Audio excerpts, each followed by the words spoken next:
was a pleasure to work on these ceramics in the Fitzwilliam, which are very lovely. I don't know if you can all bring to mind what ceramics from Samarkand look like. Samarkand has a long history of fine ceramics production, and the Fitzwilliam mainly concentrates its collection on pieces from the Timurid period in the 15th century and a few 19th century pieces. But the first piece I'm going to show you is in fact a Chinese piece. The study of Timurid ceramics is dependent on a close understanding of the history of blue and white porcelain production in China, and that's why I'm showing this, which is a fantastic yuan piece in the Fitzwilliam. These type of blue decorated wares were produced in the city of Jingdezhen in northern Jiangxi province from the first half of the 14th century, and they were exported in huge numbers across Asia. It's a case, in fact, that the development of this new blue and white style, it wouldn't actually have happened without the involvement of Arab and Persian merchants who commissioned the pieces for sale across the Middle East. But also there were Persian craftsmen who were involved in the initial making of this blue and white in Jingdezhen. We can get some idea of the scale of the exports at this time from the numbers of blue and white pieces that have survived in 3 royal collections. The largest one is in Delhi, in a palace built by Firuz Shah Tughlaq, and that's the least well-known collection. But there are also important Persian court collections, which finally ended up in the Ardabil Shrine in northwest Iran, and of course in the Topkapi in Istanbul. At this moment, we have no idea to what extent Chinese porcelain was in use at the Timurid court. But we do have the account of a Spanish envoy, Rui González de Clavijo. He traveled to Samarkand in 1403, just 2 years before Timur died, and he left a very interesting account in which he mentions that members of the Timurid court were served food, and I'm quoting, on dishes of what is known as porcelain, and these last much esteemed and of very high price. So we don't know if an object like this would have been at Timur's court, but we can suspect that it might have been. When you look at this jar, there are 2 elements that are very distinctive because they're going to have a huge impact on the subsequent production of copies of blue and white. And one is the decoration around the rim, which is actually of crashing waves, and also these large lotus leaves and the motif of a duck, as Dr. Melville already mentioned, the duck and the leaves on the pond. So this is another bowl in the Fitzwilliam. It doesn't look very much. It's a bit dirty and a little bit broken. But in its heyday, in the moment it was made, it would have been a nice clear blue and white.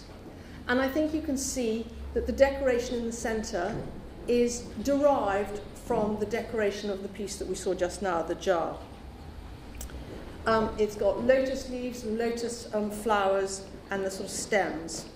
Now I want to show you this piece here because you can see that's exactly what the piece that was made in Samarkand is derived from. Now that's a piece that was made in Jingdezhen in China.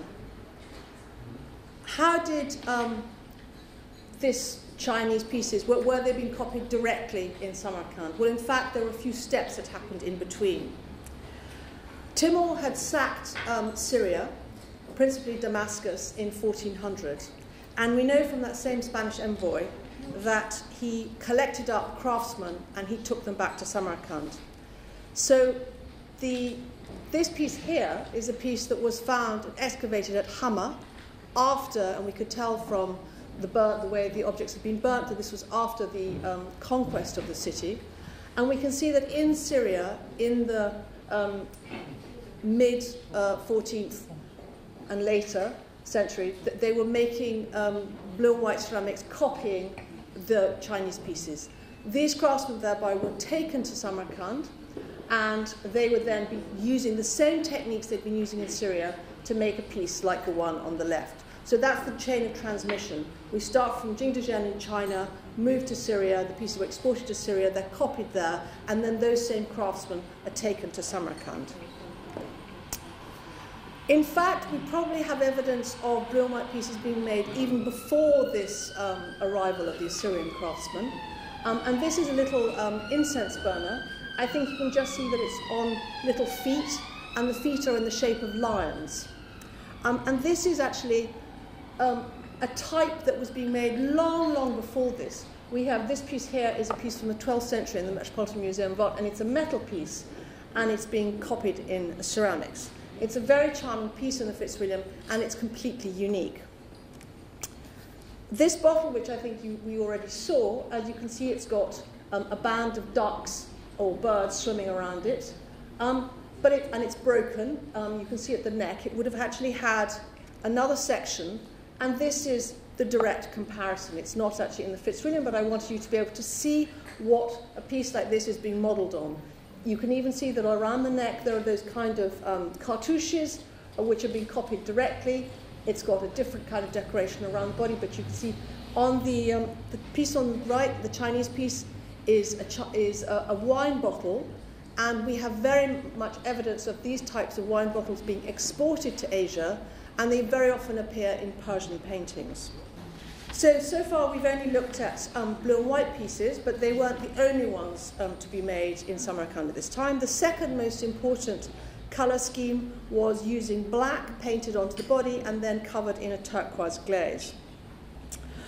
This was a very old colour scheme that had been again used in Iran and indeed in Syria from the 12th century onwards. You can see two birds on the bowl, and there's a sort of feathery tree. And the type of painting, this type of design, is actually, we have some comparisons with some buildings in and around Samarkand on the wall painting, which sort of situates it in Samarkand. This particular dish once belonged to a collector called Oscar Raphael.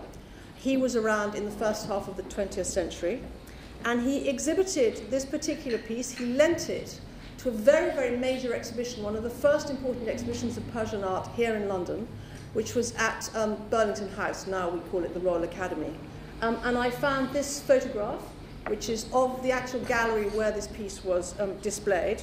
And underneath you can see I just shot the little section from the catalogue. When it was being exhibited in 1931, they thought it was from Syria. You can see it says probably Syrian 15th, is it 15th or 14th century? 14th century. Whereas now, in fact, I can prove by comparison with other pieces that this was a piece that was being made in Samarkand.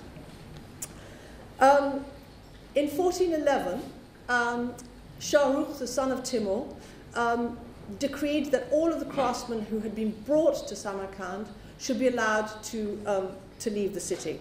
And Ulugh Beg, who was the son of Shah Rukh, enacted this legislation, and he released all the craftsmen.